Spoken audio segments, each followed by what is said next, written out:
Hey, greetings, friends. Jacque Howard here, and welcome to Trenton 365 Performing Arts, part of Jacque's R.E.A.C.H. R.E.A.C.H is an acronym that stands for Recreation, Environment, Art, Civics, and Health. And under each one of those topics, I'd like to develop relationships, business projects, and support others who I'm fascinated with, quite frankly. And oftentimes I find myself navigating towards performing artists. Now, how these performing artists come to me is almost magical, I'll say, because it could be something that I hear when I'm in my travels. It could be a recommendation of someone, and then I have to take the step to reach out to them. Or if they take the step to reach out to me, we can start this conversation. One of those folks is bassist Mark Wade, who's going to be coming on shortly. So I encourage you to get a writing utensil and a piece of paper so that you can jot down some notes and you can get to learn a bit more about Mark as I bring him to my networks with a long-term goal of making sure that not only is he being connected as a performing artist to you, but he's also being connected to you because of the work that he's doing as a human being, trying to utilize this wonderful language of music that he has his gift and skill for to bring people together. So during this interview, we're going to talk a bit about his past. We're going to talk about some of his most recent trips abroad and also about some of his projects. But remember, grab yourself a writing utensil and a piece of paper to take yourself some notes. You can also find, follow, and share Trenton 365 Performing Arts from Facebook. And then you can also give a big shout out to WIMG 1300 and WPHY, who are now sharing this content from Mercer County, New Jersey, Camden County, New Jersey, Philadelphia County, Pennsylvania, and then also Wilmington, Delaware. With no further waiting around, let me bring on Mark Wade, bassist. Mark, I hope that you are doing well, friend. Doing very good, man. Good to be with you. Awesome. Same thing. Likewise. So let's do a brief intro about who you are, touch on you being not only a performing artist but also an educator, etc. And then let's transition right into your most recent trips going abroad and some of the things you were doing. Okay. Absolutely. So for those of you out there who haven't met me yet, I'm a bass player, composer living here in New York City. I've been on the scene here in New York for 25, 30 years almost. It's been a while. I play a lot of different kinds of music, jazz, classical music, some commercial things at times, but my main thrust as a band leader is jazz music. I have a jazz piano trio that I've had working now for 11 years and counting. And One of the, as you mentioned, aforementioned album of mine, the latest one that we put out a few years back by the name of True Stories, was the latest one. And it's something that takes inspiration from a lot of the songs that kind of touched me as an artist, whether I was just getting started or maybe a little later in my career. And I ended up writing a lot of original music from certain like little pieces of songs and artists that inspired me over the years. Now, when you say that little pieces of it, I mean, I'm not a musician. I don't read music. I appreciate it, but I'm not sure if others can understand the fact that you can hear something in a song which can speak to you that you can then evolve into its own song. So can you just share a bit about that process? Sure. Well, I mean, just in general, my band and my concept of an artist is that if I'm going to present a band, if I'm going to present a group, I want it to be original music and I want it to be my music. So that's where I'm coming from as a starting place. Love playing the classic American songbook, love playing other people's music, but my thrust as an artist, my interest is to write original music. So in a way to pay homage to some of the artists that I've taken a lot of inspiration as a composer or as a bass player. I thought I would do this record where I would be taking not taking an entire song. So you think of a melody, right? Melody has a whole bunch of notes in it. Maybe you grab just a little sliver of part of the melody in part of the song and then write a whole new song around it. Or maybe it's a slightly broader concept from that tune, a certain vibe, a certain feel, a few mixtures of elements that one can take and distill. But then I come at it still with my own original sound. So as if I was taking a tune written by, for instance, Wayne Shorter or Charles Mingus, and what would it sound like if I wrote from that perspective? What and trying to make it sound like it's something that belongs in my band with a set of my own original music. Mhm. Now, I think also writing music from a leadership perspective of the instrument matters as well, correct? Yeah, I Yeah. agree. Yeah. Okay. Can you talk about that because you're a bassist? So can you talk about writing music from a bass perspective? Sure. Well, everyone thinks the bass player is the guy in the back, right? In the supporting role in the rhythm section, that the heartbeat of the band, all of those things. And that's true, right? Like that's the role that we tend to find ourselves in if you're a bass player. But you can still lead a group. Um, you'll there's a number of players over the years that have led groups. Sometimes it's because they're writing for a large ensemble, like Charles Mingus, somebody who I just mentioned and who's near and dear to my heart. Um, Other time, but for in my case, with the piano trio leading the group, with a small group like that, piano, bass, drums, there's a lot of space for all the players, and that leaves me a lot of space as a bass player to express myself as a soloist. And then certainly, then if you're writing the music, all of that together, it leaves you a lot of space.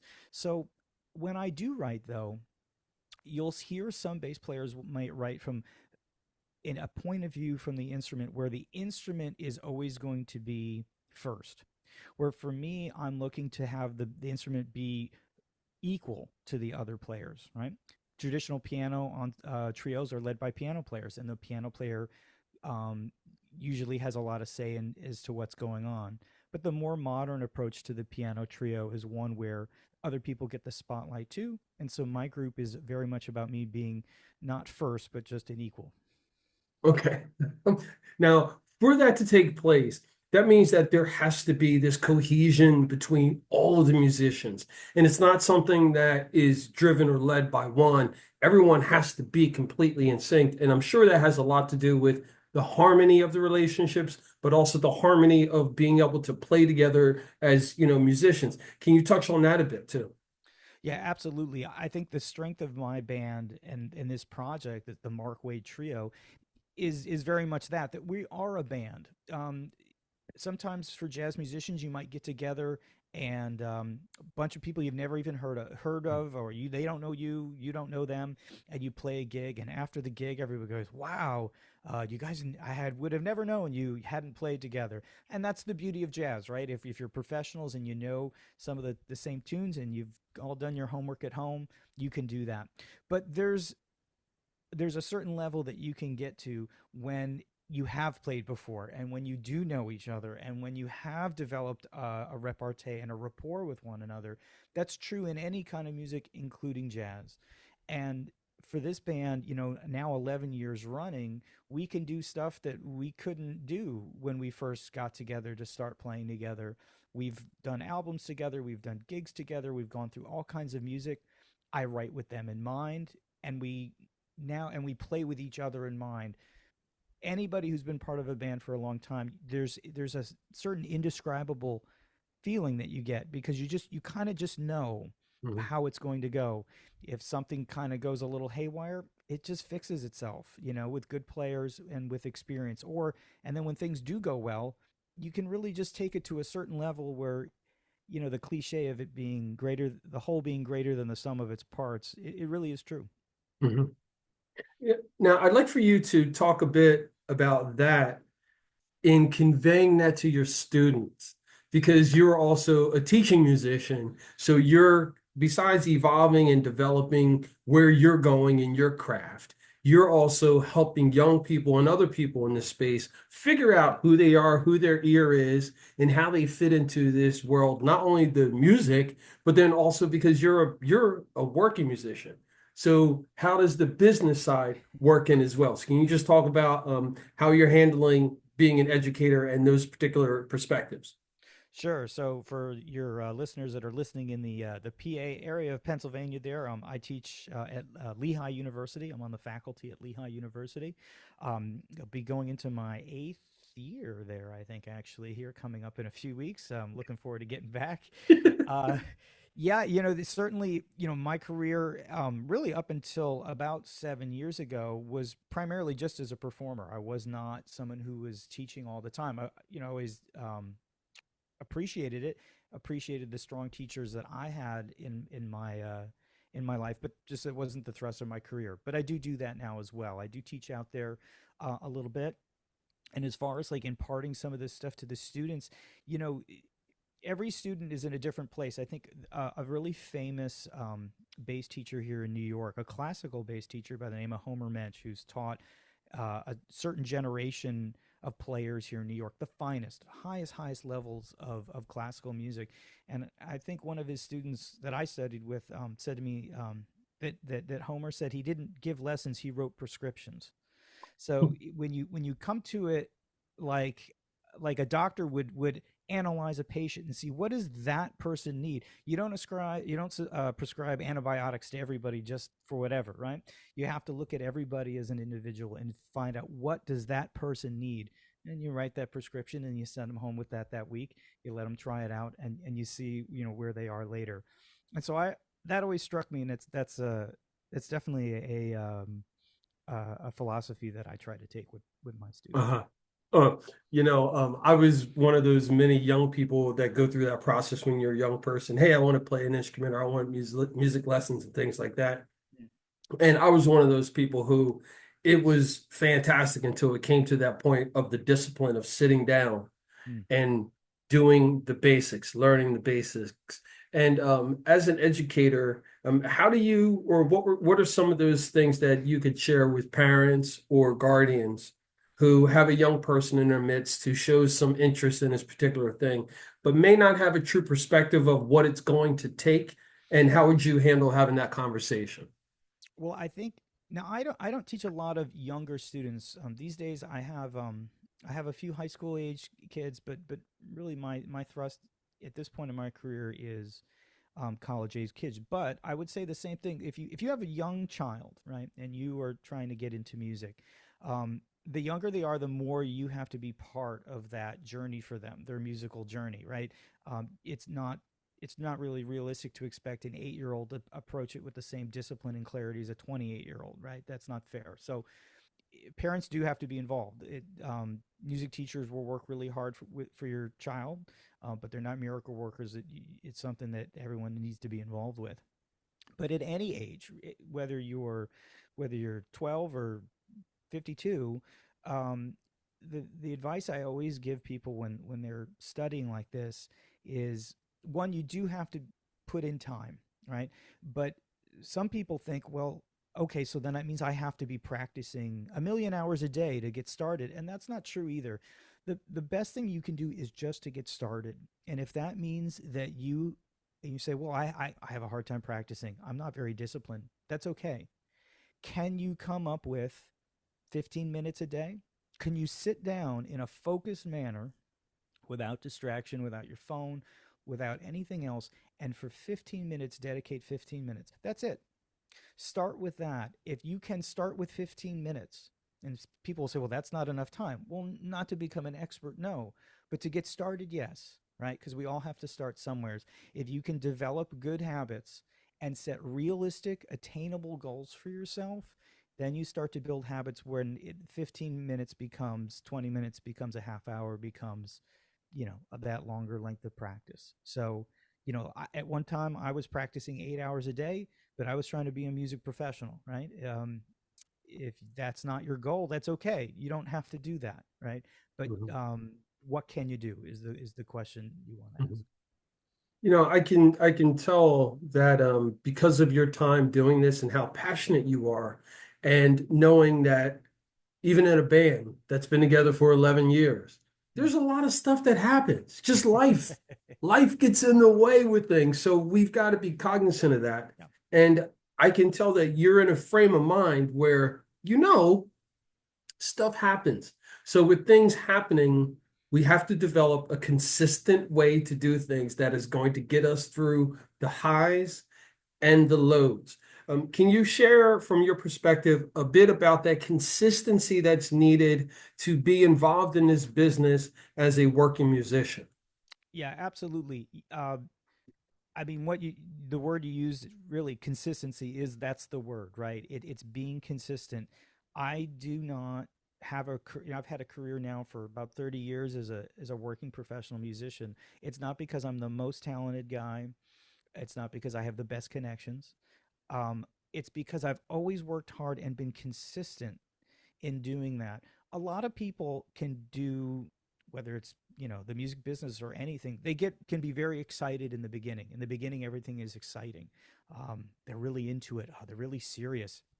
If you're a musician, oh, I'm going out to hear music every night, and I'm practicing with this person, and I'm doing that, and that's great. I mean, you need to do those things, but it has to be in a way that's sustainable, because nobody becomes, a music professional overnight. It's a long-term process. You got to invest a lot of time.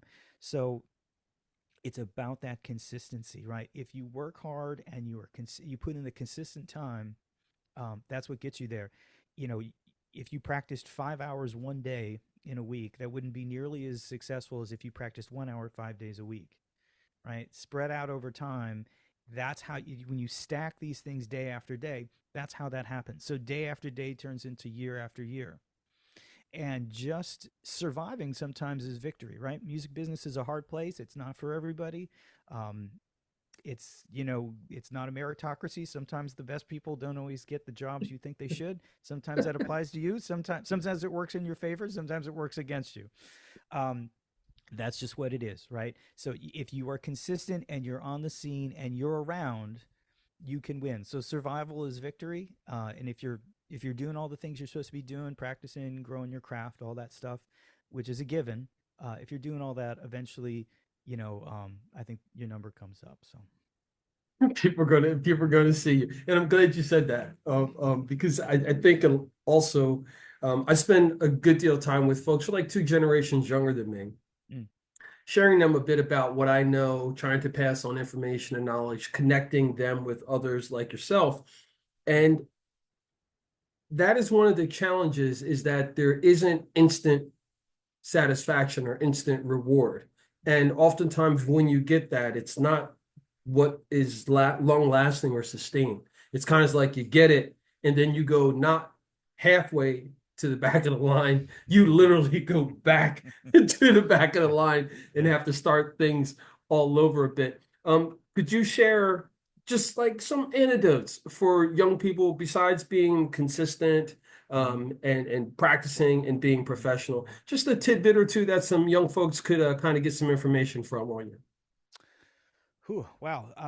So the one well, there's a number of things, right? Yes, you got to practice and grow your craft. Given, right? You have to practice your instrument. Okay, given, obviously, right? You have to do those things. Um, in addition to that, um, you know, one of the best rules of thumb, and this is something that I see with some younger musicians at times, right? If they're not always as successful, sometimes if they want to be.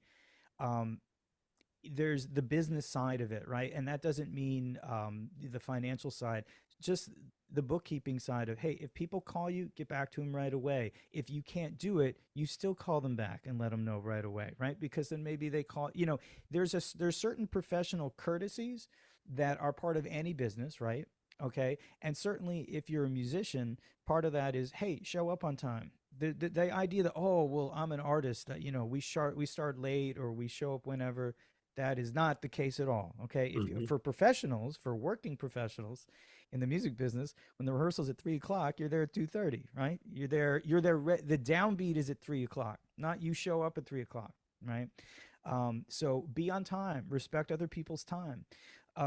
In other forms of work, if somebody doesn't show up, someone can pick up the slack. But if you're the bass player, there is ain't nobody else there to play the bass, right? So everyone is depending on you for them to do their jobs. You have to be there, right? So keep that in mind when we say you're part of a band, like you're part of a team, and that team doesn't play if you don't show up, right? So you people won't be so happy if you don't show, and you don't show up prepared and know what you're supposed to be doing and all that kind of stuff. It's common sense in life, right? You gotta. It would be true in other walks of life, but sometimes people who go into the younger folks in the music business don't understand that applies to you too, and I can promise you it does. Mm. Yeah, right on, man. Words of wisdom indeed. Okay, so earlier this year we chatted just before you were going abroad. Yeah. Can you just fill us in briefly on what that trip was? Like, why were you doing it? some of the things that you've done and the experiences with that, please.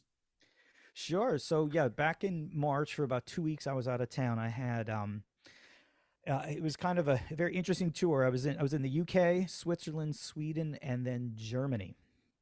And it was for a few different projects actually. Some of it was my own original stuff. The UK was mine.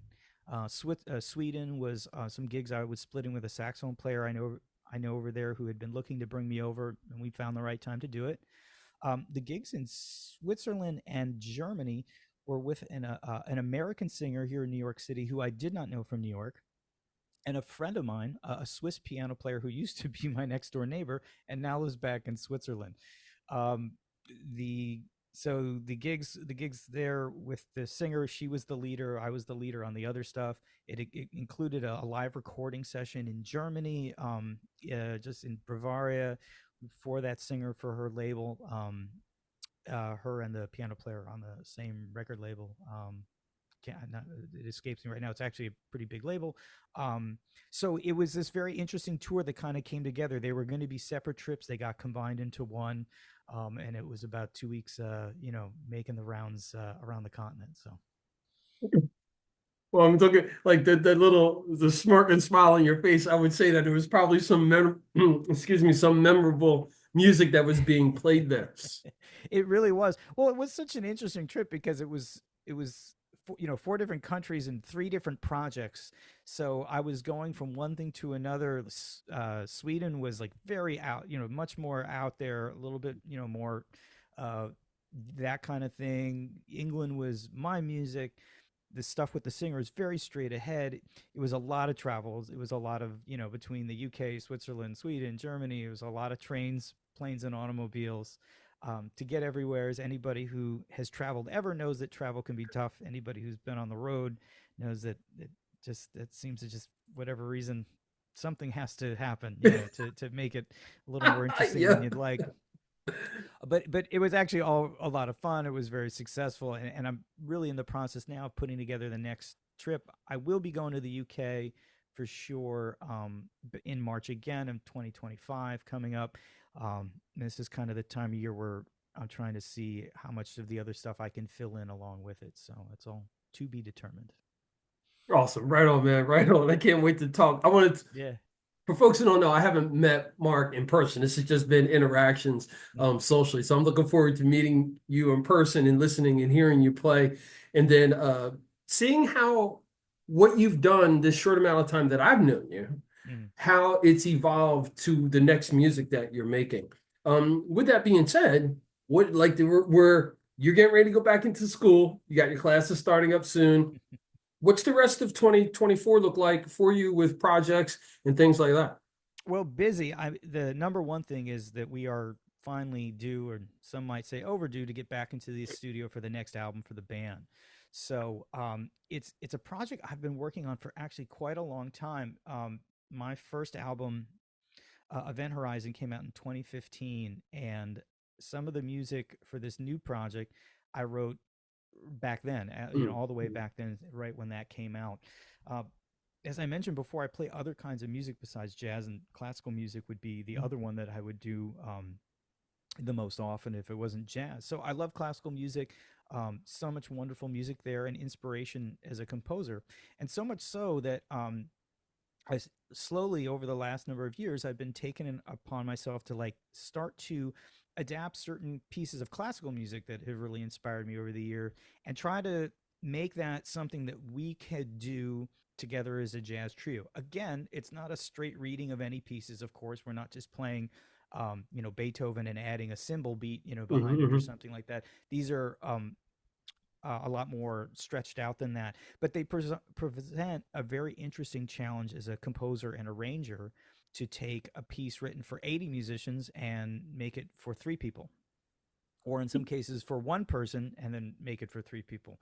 So sometimes I'm expanding, like a solo piano piece. Like, for instance, I've got Debussy's Children's Corner Suite. It's a famous suite of six movements by Claude Debussy that I've taken four of them and then arranged them for my trio. But then I've also taken something like the Sibelius Violin Concerto, something for a big orchestra, and the first and second movements, and kind of compressed them together for a jazz trio. It's still jazz. This is not classical music. It's still jazz. It's still improvised music. We're just taking some of those themes and kind of presenting them in what some used to call like a third stream kind of way. This not it, something that kind of bridges the gap between the jazz and classical world a little bit. Mm. Well, my thing about it is I'm just envisioning how you're stripping these things down. Because I mean, Mm, to the average person, like we hear stuff and we feel a beat, but we don't hear everything. right. We can get bits and pieces of something, and then when it's put together, I'm sure it's going to be. I'm getting giddy because you touched on Mingus earlier, and I was Yeah. listening to some of him the other day. Yeah. Yeah. So for those of us, again, I don't play. I'm not a musician. I've just got great appreciation for the craft, for the language, all of that. When I hear someone talking about taking something that may be 100, 200, 300 years old Mm-hmm. and pulling out bits and pieces of that and integrating it to modern music and modern times because you're Mm-hmm. living today. So Mm-hmm. what you're feeling in your heart and your body is culturally what's happening now. So when you play your tool with your tool, that's what's going to come out. So hearing, say, a concerto from a couple hundred years ago, taken apart and remastered and put together by someone who's living in 2025, basically, just even with the technology of the sound and Sure. the different sounds that you can add to the music nowadays. Before we finish up, because I know that we've talked and you're going to be back, on a pretty regular basis, keeping, everybody updated on what Mark Wade Bassist is doing. Sure. I'm going to send folks over to your website, Great. Mark Wade, New York City, excuse me, Mark Wade Music NY.com. So it's like Mark Wade Music New York, but NY.com. We'll Great. send folks over there. But any live gigs or anything like that planned for the next couple of months before the year ends up? Oh yeah. So well, let's see. I've got Labor Day, a Labor Day gig on the New York City waterfront here in Long Island City, Queens, my neighborhood. I'll be playing outside at 4 p.m. as part of the LIC Jazz Fest. Um, as long as it doesn't rain, that will be it's weather dependent, that gig. But I just after wrangled a number of gigs. I got some grant money that allows me to put on some concerts through a small nonprofit I run, New Music Horizons, that will be featuring this aforementioned classical jazz project that we were just discussing. There'll be a gig September, October, November, December, one each month. And I don't have those dates off the top of my head. They are going up at my website as we speak. I should have them up there as people get there. And I also will have a performance in September and in November at Shanghai Jazz in Madison, New Jersey. So for anybody who's not very, maybe you can't quite make it to New York City, but you might be able to venture a little bit into New Jersey, or you're in that area. I'm a regular in the rotation there at Shanghai Jazz, and I'll be there in September, November. Again, I'll have those listings will be up on the site. We always like playing there as well.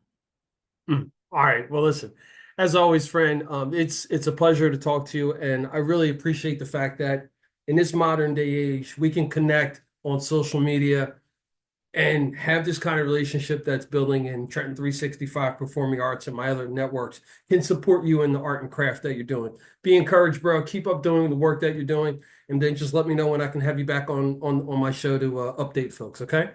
Absolutely love it. Great to be with you, man. I really appreciate it. You got it, Mark.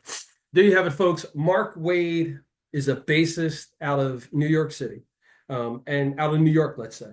But he's available internationally. If you are someone who wants to put together a project, if you're someone who's working on a project and you need some fresh eyes on things, maybe you're a young person, you're someone who's thinking about this industry and you may want to go to school for music. You may have a passion for the bass and you want to learn a little bit more. Mark is also a professor at Lehigh University. So you can reach out to him there. I'm sure he'll take a couple of minutes of his time to let you know some of the protocols that you can take if you want to work with him, etc. And then also make sure you go over to the website, markwademusicny.com. And there you can see a host of different things, not only information about his latest project, but also some tour dates. And then you can also dig around in his history, like I did, that got me all excited and wanted me to reach out to him.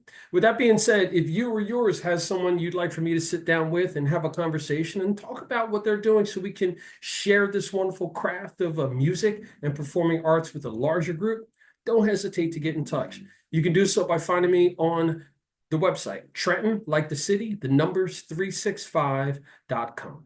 Remember, folks, in closing, it's always about justice, peace, and humility.